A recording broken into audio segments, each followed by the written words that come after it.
La patrie ou la mort, la patrie ou la mort, la patrie ou la mort, nous vaincrons. La paire a changé de côté. Tokeba na ba guerre médiatique. Tokeba na ba guerre médiatique. Au intégralité à Goma, ils ont ma boko ya ba terroriste M23. C'est faux et archi faux. Aéroport, ils ont ma boko à Sadek. Quelques quartiers, ils ont contrôlé. Na ba militaire na biso. Et puis quelques quartiers, ils ont contrôlé. Na ba terroriste M23 na armée rwandaise. Donald Trump, président américain, a pesi makanisi nae na makambezo le kana parti oriental ya mboka na biso. Marine Le Pen, challenger ya Emmanuel Macron na élection française ou le kaki. Marine Le Pen a parlé. Réunion à Sadek, balobi nini. Conseil des ministres et lobby. Ozala qui président na Fachi Beton. Fachi Beton lobby nini. Écrivain politologue camerounais na kombo Charles Onana. Oya komela biso Holocauste au Congo. Komela biso Holocauste au Congo. Komela biso Holocauste au Congo. L'omerta de la communauté internationale. Azali suna mabele na biso. Alobi nini. Ezali wana ba sujet auto partager na émission na biso mukolo lelo. Ezali bongo humble serviteur na biso na kombo ya Jonas Ngandu surnommé Charles Onana. Sans plus tarder, bokeba na guerre médiatique. Occupé mobimba te na ba terroriste M23. Bokeba na fake news. Boyebike ba Rwanda bazalaka makasi na intelligence artificielle. Pour ba information na bangonde et puis makana mokili mobimba. Ezali o bazali ko sala au moment où je vous parle. Ce qui s'est passé au Goma, ba bengi yango carnage. Ba bengi yango carnage. Bolandi rapport ya Monisco.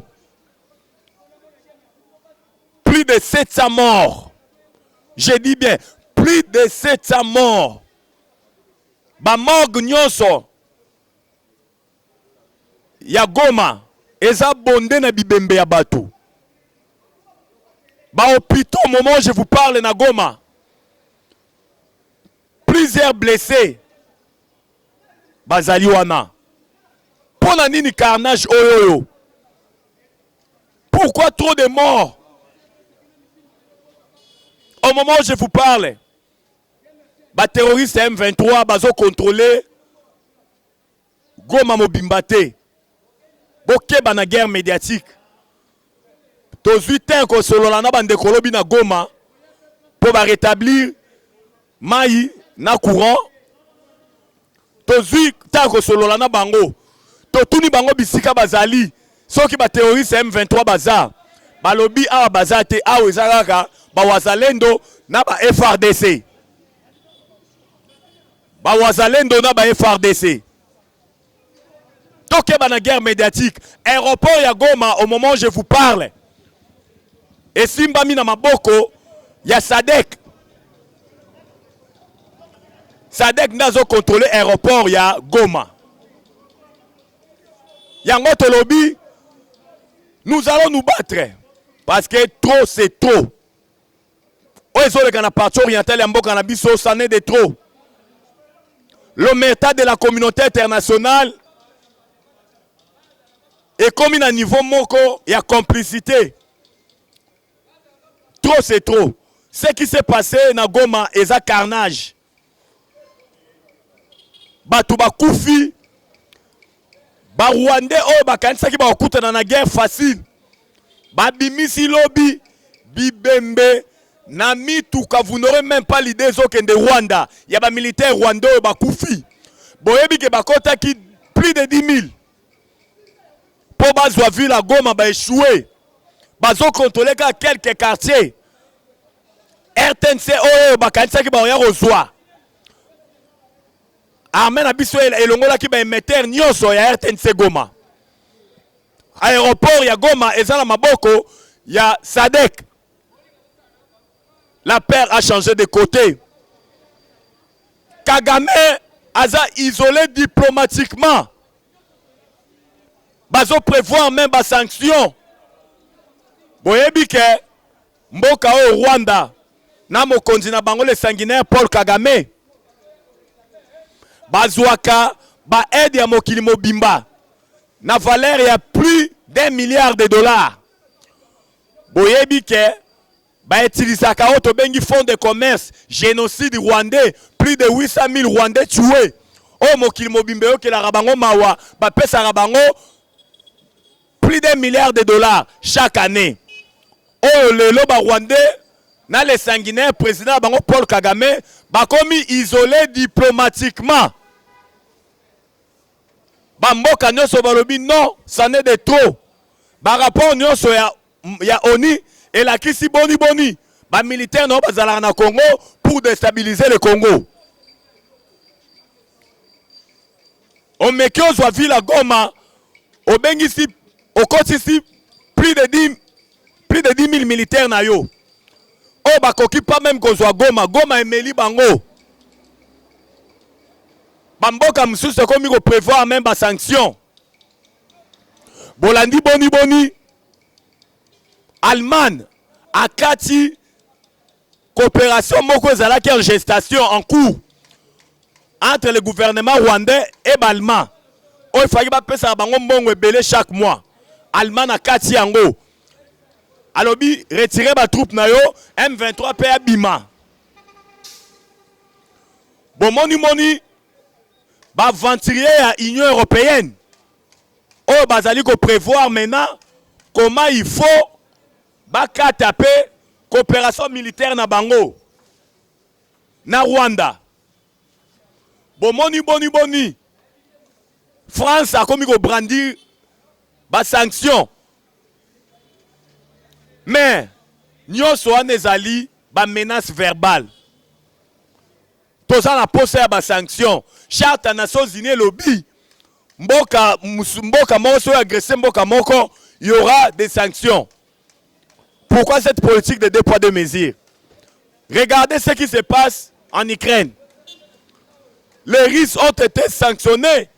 Il y a une panoplie de sanctions contre les Russes. Maintenant ici au Congo, il y a les rapports, plus de 3 rapports des Nations Unies qui attestent que non, l'armée rwandaise ne bundisaka mboka na biso. Armée rwandaise ne zoboma ba Congolais. M23 existera, c'est une coquille vide. Ce sont des patins, des paquebots, ben lilinga pamba. Mais boni, par rapport nyonso zo la kisa. Implication, on dirait que l'armée rwandaise, to bundarane na armée rwandaise. Même quand on a joué Salemi na Rwanda, et c'est là qu'il y a une armée rwandaise. Mais il n'y a pas de sanctions. Et les Kelarabi sautent parce que écrivain politologue camerounais, comme la biso Holocauste au Congo, l'omerta de la communauté internationale, na kombo Charles Nana. Oya nyatima kolonae awa, na capitale na biso Kinshasa. Asa loba nyonso na kacha buku na oyoyo. Akomela biso nyonso na buku oyoyo. Mais cette fois-ci, on doit faire la guerre. On ne libère pas un peuple se libère. Oh, ils ont les grands partis orientaux en Bora Nabiso. Ils ont pour na IDPST. Ils ont pour na président Tshisekedi. Oh, linga président Tshisekedi linga été. Zambe Mutolobi Azalawa. Parce que même la Bible nous dit tout pouvoir vient de l'Éternel. Tshisekedi c'est un humain. Akoklongwaka un jour, akokufaka un jour. Mais notre dénominateur commun, c'est la République démocratique du Congo. Pays de nos ancêtres. Tolinga ezala bomoko, muto azwa biso ata 1 cm te. Aba le tribalisme. Pour nini ba Congolais tolingani te. Ozomona Congolais mususu azoloba, o ezoleka na partie orientale, eza makambo ya IDPS, eza makambo ya Fachi Beton. Oza vraiment Congolais, tango zoloba maloba bongo. Tosengi na ba Congolais unité. partout où vous vous trouvez, ba diaspora, banani, soyons unis. Na bomoko nde tozala makasi.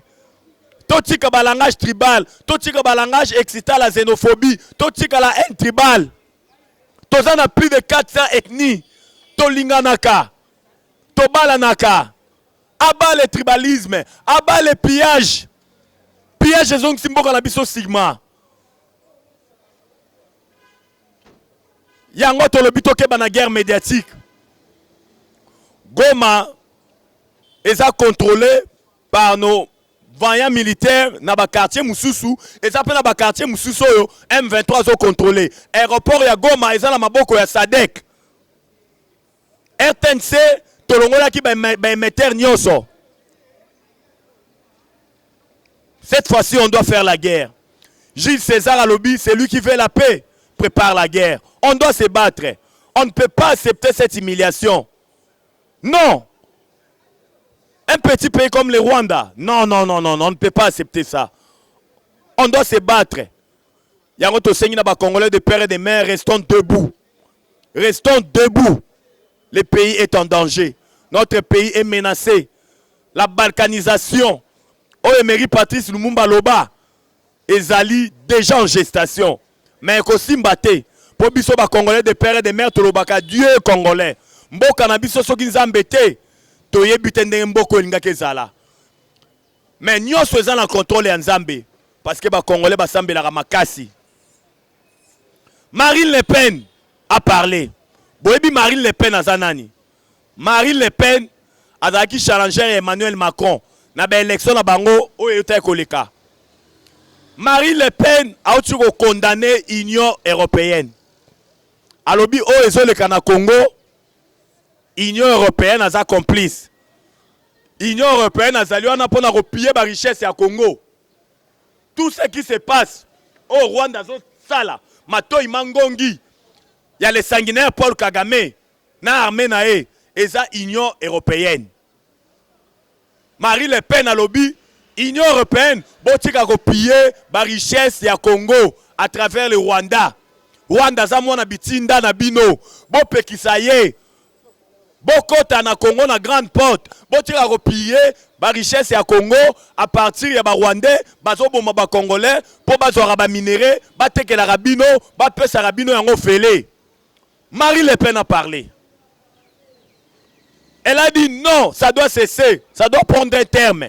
Pillage et l'équipe. Trop c'est trop. Marie Le Pen, à lobby, a parlé. À lobby, oh, ils ont le parti oriental à Congo. Ezali, bah, européen. Rwanda zatana minéré mon côté. Mais, bah, européen, ne ba soutenir kaye. Marie Le Pen a signé na européen, botika copier ba richesse ya Congo. Botika copier yango. Donald Trump, le président républicain américain. Donald Trump a parlé. Batuna ki Trump mutuna moko par rapport à Ozoleka Namboka Nabiso. Donald Trump, le président républicain américain, a parlé. À lobby, ce qui se passe en République démocratique du Congo, c'est très très grave. C'est très très grave. Mais, nakolobate, nakoloba na moment opportun. Parce que Ozoleka na Congo, c'est vraiment gravissime. Mais selon l'information de notre possession, les États-Unis d'Amérique ont préparé des mesures drastiques, une panoplie de sanctions à l'égard de Rwanda. Yango Tolobaki à la paix a changé de côté. Toko tia crise na kati ya Rwanda. Toko mema bitumba na kati ya Rwanda. Toko longola Paul Kagame na pouvoir. A touché sika ba touchagate. A sakani na Congo trop. 31 ans ba Congolais bazo kufa na partie orientale. Plus de 10 millions de morts. Plus de 500 000 femmes violées. Plus de 110 000 hectares dévastés. Dans le rapport, il y a ONU, il y a MONUSCO. Plus de 700 morts. Je dis bien, plus de 700 morts. Quand on a carnage, l'armée rwandaise est salie pour ezwa ville à Goma o bakoki te o bango mo bakufi en désordre o bazali ko apprendre biso depuis ba meka kozwa Goma mituka ya bibemba ba militaire na bango ezozonga na Rwanda, vous n'aurez même pas l'idée. Bakufi en désordre. Tolé au moment où je vous parle, et ça entre les officiers rwandais. Le déclin de les sanguinaires Paul Kagame est au rendez-vous. Déclin les sanguinaires Paul Kagame est déjà au rendez-vous. Retenez la date aujourd'hui. Mikolo na ekomi ya kotanga. Un coup d'état en gestation au Rwanda. Toyebi sarabango Dieu congolais. Osimbi ba congolais osimbi nkolo. Baventure les sanguinaires Paul Kagame et comme na suka. Toye ko interpeller mokonzi mboka Fachi Beton. Fachi ozela ki bitumbe koma na Goma pour réduire train de vie à l'institution. Oza commandant suprême. Oza garant de la nation. Il a fallu bitumbe kota Goma pour Fachi osa la réduction à train de vie des institutions. Pendant tout ce temps-là, Mokonzambo Rosaki Wapi. Fachi, Bitumba Est apparemment on a légèreté. Il y a une léthargie. Ba ministre, ba mandataire, ba zotambola na mituka cher, ba téléphone à cher. Mais Bitumba Est, apparemment on est occupé en côté. On est occupé Bitumba Est. Gouvernance n'est nino na mboka. Bozo zela monguna koma na Goma pour bosser la réduction à train de vie à l'institution. C'est grave. Un chef de l'État doit être visionnaire. Il faut qu'on anticipe makambo mokonza mboka. Pour humiliation na yo, eza humiliation ba congolais nyonso. Entourage na yo. Nicolas Machiavel a lobby, quand on est chef, il y a des choses. Les choix de tes collaborateurs, la gestion de l'information. Fachi. Ba collaborateur nino bazo zinga yo. Bazo rando service à Malonga. Information aux autres ya Est. Aux autres sont vraiment sérieux. Il a fallu M23 à même Bitumba na Goma pour ça la réduction à train de vie à l'institution. C'est grave. Biso toya ko interpeller yo. Toza ba communicateur na yo, mais toza ba dialogue c'était. Quand il y a ça ne va pas, il faut te lobela yo. Pour tout le monde entourage na mingi ba lobela ote. Baza ko indi yo na erreur. Bitumba il fallait que kota na Goma pour ça la réduction de vie, il y a une institution. Non, c'est grave ça. C'est inadmissible. Ba Congolais bazo kufa. Bato bazo kufa chaque jour. Osa commandant suprême. Vous devez mettre tous les atouts pour finir une fois pour toute la guerre de l'Est. Là où il y a la guerre, il n'y a jamais eu le développement. Conseil des ministres à lobby. Osengi, ozuba mesures drastiques. Bateau baza mécanisé. Baza sous mécanisé pendant 12 jours. Pendant 12 mois. Ba maladie. Babi malibanda te. Oui, c'est bien beau. Ba institution nyoso. Eye la yo na 72 heures. Réduction ya ba train, ya ba institution la bango. On a dit ce qu'on vient pas. Mais toyeka ko interpeller yo. Il a fallu bitumbe comme na Goma pour soit ba décision oyo. Apparemment on a comme l'impression au bande ko zo bitumbo na léthargie. Au bande ko zo na léthargie. Yango to sengi na yo. En tant que garant de la nation, vous devez mettre tous les atouts. On doit terminer cette guerre cette année. Car 2025, Tolobaka Yango, c'est une année de la Renaissance. C'est une année Bitumba Est aussi là. Mais Mokonza Mboka, vous devez ouvrir l'œil et les bons. Il faut ouvrir l'œil et les bons. Entourage n'a pas rendre mauvais service. Très mauvais service. Baye pour nous s'enrichir. Baye pour le positionnement na bango. Tala même loko yo créé une union sacrée. La plupart ya bato baza na union sacrée baza ba opportuniste. Et c'est hormis peut-être Jean-Pierre Bemba na Missous. Mais la majorité, baza ba opportuniste. Bato ba pour un positionnement, ba s'enrichir. Trop c'est trop, on doit parler maintenant. On doit parler. Parce que, le salut du peuple est la loi suprême. Le biko est peuple est la loi suprême. Tolingi to sentir yango. Tolingi to sentir yango. To sepeli, malgré ma mesure on ose en retard, il y a réduction de vie, il y a des institutions aux en retard, aux élèves qui tombent comme un go ma pose yango. Mais quand même c'est bon. Tolingi applicabilité na yango.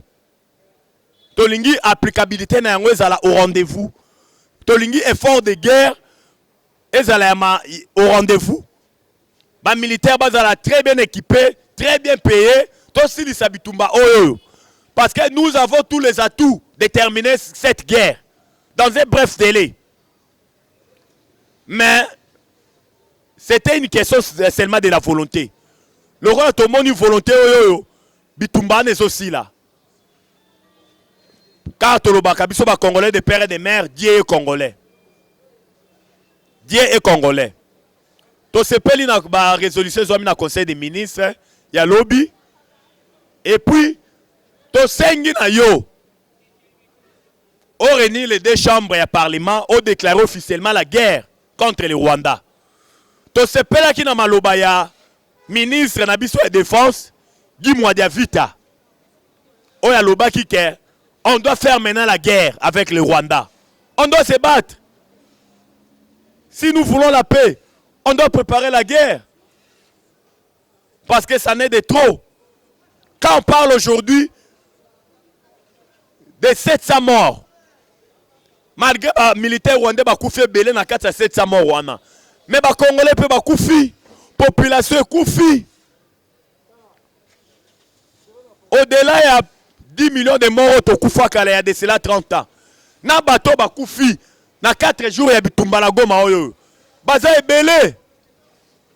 C'en est de trop. Oloko na oloko zana ebandeleza pe na suka. Notre armée, ba officier supérieur, ba Kimi Goma. Ba keko se retrouver na site Kivu. Soit disant ba généraux na ba colonel, ba Kimi Goma. On nous parle d'un capitaine qui a mené l'opération à Goma. Les officiers supérieurs ont pris la poudre d'escampette pour se retrouver dans le site Kivu. C'est grave, c'est gravissime. Tolingi réforme profonde. Et ça, les manakati armés na biso. Parce qu'on comprend que tout le monde depuis Kala. Traîtrise, la trahison. Ils ont continué toujours na katia armée na biso et FARDC. Pendant le poto balobi, l'insecte qui ronge l'haricot se trouve toujours dans l'haricot.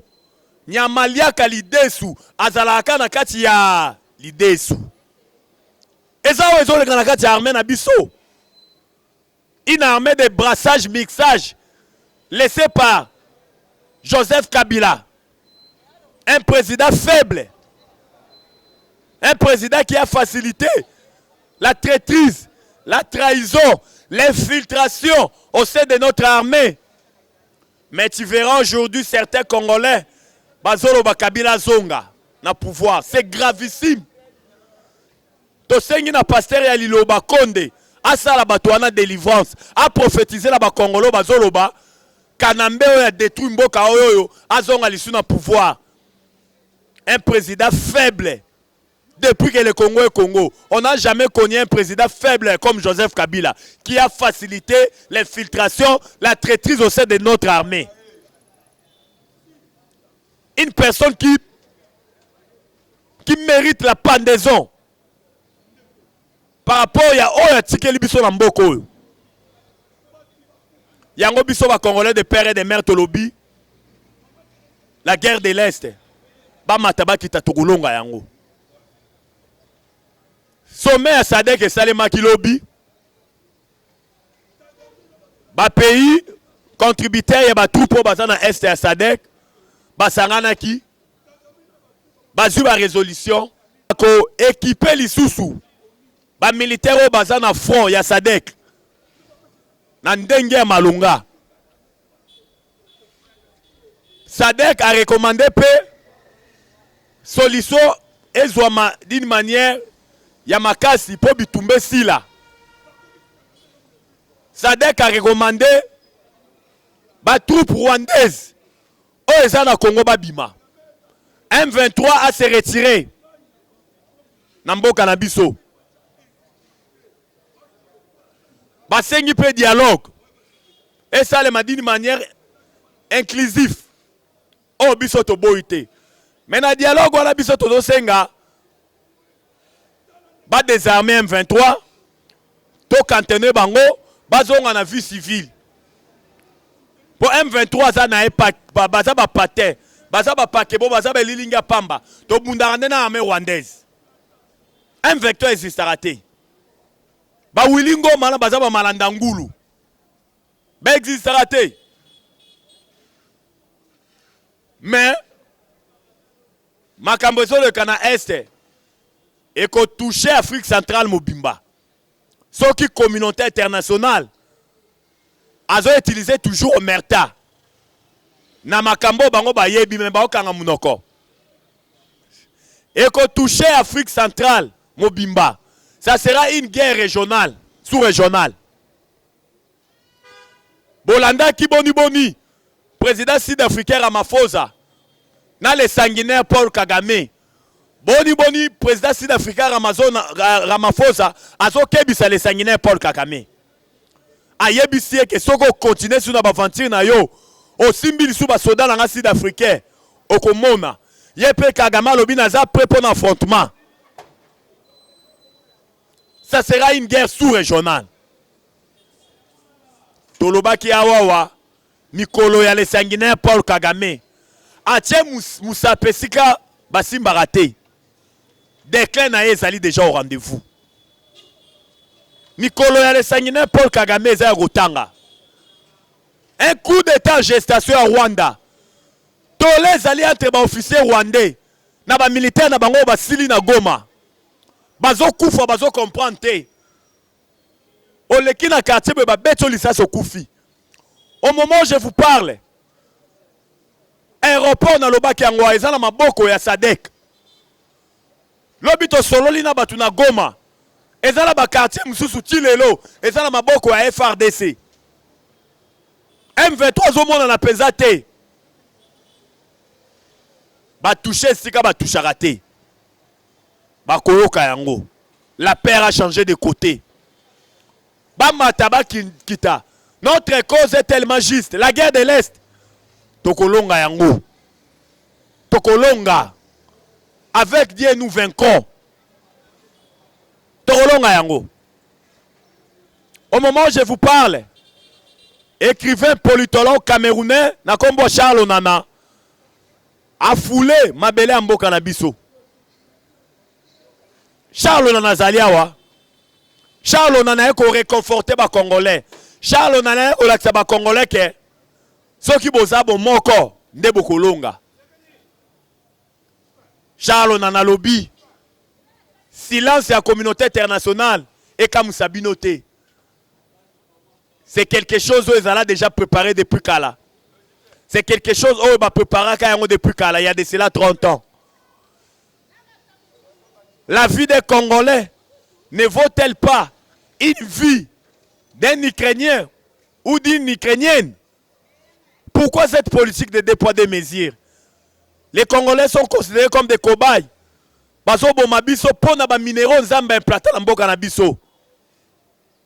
Pourquoi l'omerta?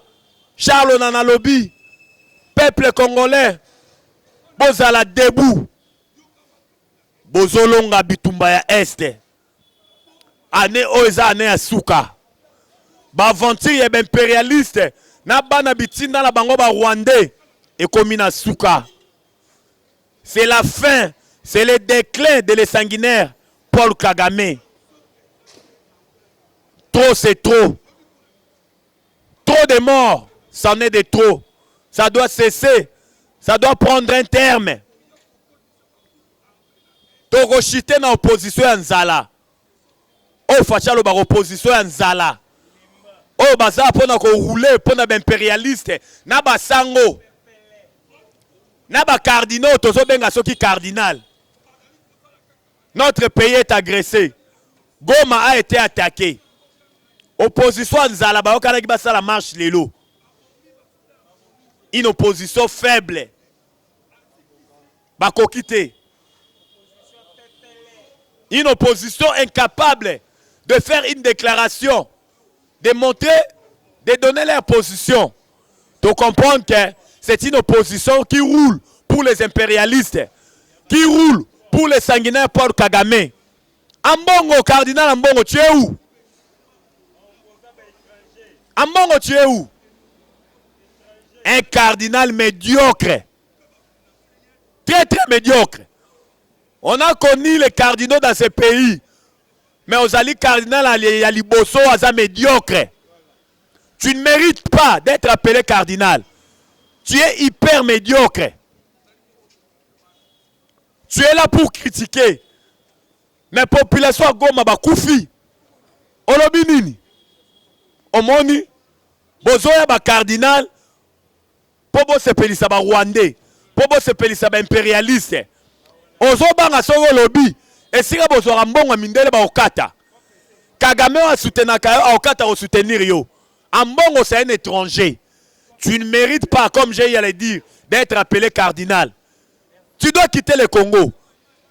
Tu es centrafricain, Toyebi. Parce qu'un Congolais de père et de mère, na carnage selemi na Goma, il faut appeler ça makanis naye.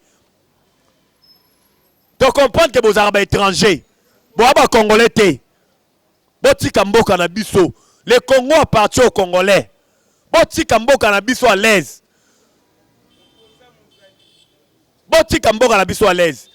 Yango to sengi na fachi béton. Pour diriger ce pays, il faut une dose de la dictature. Parce que trop c'est trop. Les gens se permettent de faire n'importe quoi. Et ça, la batoum soit Zola Mouka, avec ma discours excitant à la haine tribale, à la xénophobie. Nous ne voulons plus de ça. Les choses doivent changer dans ce pays. Trop c'est trop. Pour diriger ce pays, il faut une dose de la dictature. Toye ko interpeller les Congolais de père et de mère. Pour na makambo esalemaki na ba marche oyo etugoleka. Tout le monde est infiltré. Marche ezalaki pacifique. Pour na relaxer na face du monde que biso ba Congolais toza debout. Mais tout le monde est infiltré, va se permettre de piller les opérateurs économiques. Va piller SK, va piller Africell, va piller Jack Motors, va piller le téléphone à Batunabotu. Mais, pillage et qui sera investisseur. Pillage, ils ont détruit le tissu économique à Mboka. Ce qui mboka na biso eza lelo boye eza pona ba pillage et salema sous maréchal Mobutu Sese Kokukwendo Azabanga. Mais quand tu vois des Congolais des infiltrés va transformer marche pona oya ko piller. Pona ko détruire tissu économique en mboka, pona ko zonga mboka osima, pona ko kimisa ba investisseur. To sengi na ba Congolais nyonso, ba Kinois. La vigilance doit être de mise. Ma marche pacifique et qu'on continue parce qu'elle arrive à parler. Tu comprends que on ne peut pas libérer un peuple. Un peuple se libère. On doit se libérer. Parce que l'omerta, la loi du silence à la communauté internationale et l'équipe s'en est de trop. On doit se prendre en charge. Comme Tshisekedi. Wamulumba, Derez mémoire à l'Oba. Oyo lelo, Tozali, Kokomomero, disparition nae, Akoufara le 1er février. Notre docteur, Derez mémoire.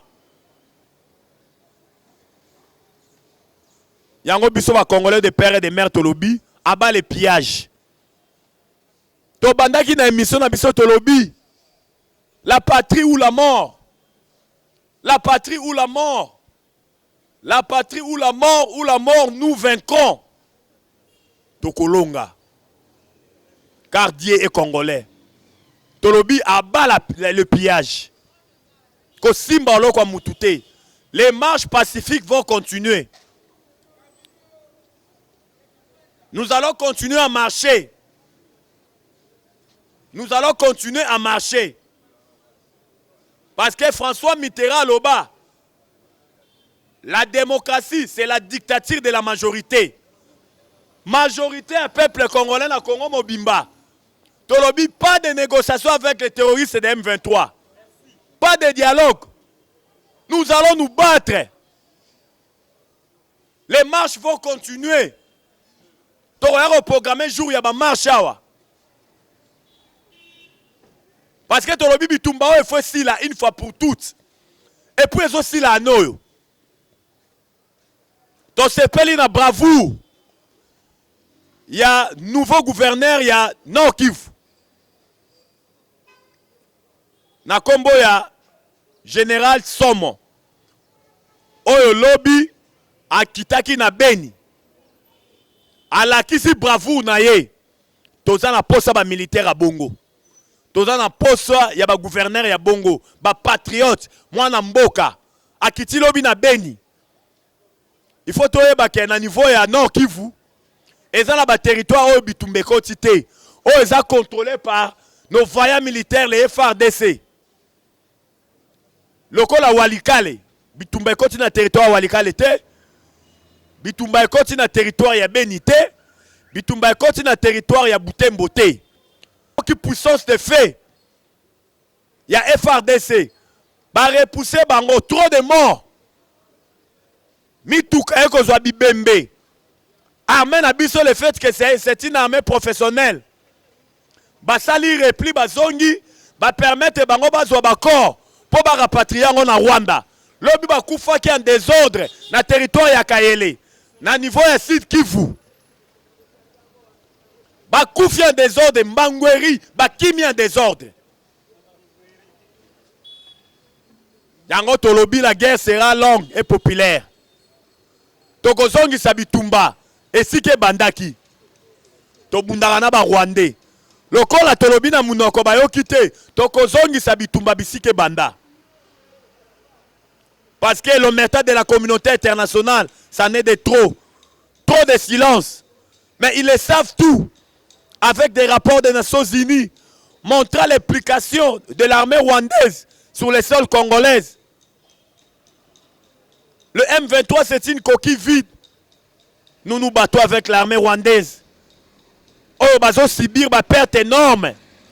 Oh, au niveau à Rwanda, il y a trop de veuves, trop d'orphelins. Kagame a bomisi ba militaire rwandais trop. Raison pour laquelle j'ai eu à le dire tout de suite là qu'il y a un tollé qui est au rendez-vous. Il y a un coup d'état qui est en gestation. Mikole Zalikoya, l'avenir nous donnera raison. Parce que nous sommes très bien informés. Les aventures de Paul Kagame sont comptées au bout du doigt. Bientôt là, les sanguinaires Paul Kagame, il sera conjugué au passé. Car Dieu est congolais. Oloni n'est pas raté. Mais l'aventure, il y a les sanguinaires Paul Kagame. Et c'est commis déjà dans Souka. Bajou Naye est commis à Kotanga. La guerre de l'Est, bientôt ça sera conjugué au passé. Tokoyaro partager na bino actualité de l'air. Parce que Tolobaka, pour l'amour de notre pays, on ne se taira point. On ne va pas se taire. On doit parler. Car le Congo, c'est notre dénominateur commun.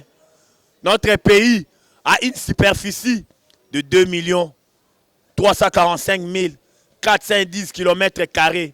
Biso peut toko léguer banana biso la même superficie. Aucun centimètre. Et kolongwa na mboka na biso. Toko tike la banana biso. Notre pays entier. Lo lenge bakoko batike la ki biso. Ya kolobezala ke bele. Ba chaîne na biso bebi ke zala ngonga. Ngonga e zande ngonga. Ezala ki bongo communicateur na bino. Na kombo ya Jonas Ngandu surnommé Charles Onana, écrivain politologue camerounais.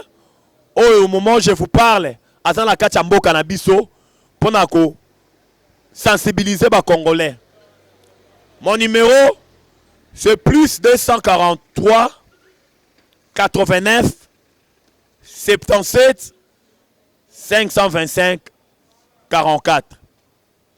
Plus 243 89 77 525 44. J'ai dit et je vous remercie.